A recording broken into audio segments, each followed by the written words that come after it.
Yo, what's up mga kakukok? Ito at tayo magluluto ng ginataang pantat o hito. Mga native ito mga kakukok. Yan. Ayan yun. Mga tabayan.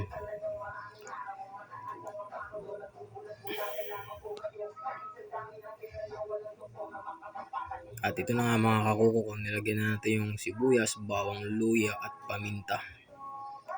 Merong asin, bitchin. Yun lang.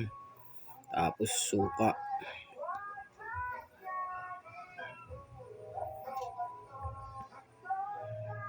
At ayan na yung ating manigkudkud. Ayan yung galing magkudkud yan. Yan ang ating pinsan.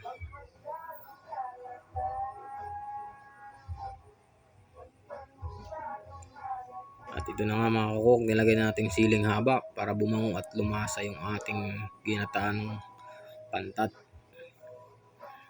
Siyempre hindi papahuli yung gata dyan. Yan mga kakukok. Siya nga pala yan ay 3 pirasong nyug. Yung ating pantat ay 1 kilo lamang. At ito na nga mga kakukok. Let's eat!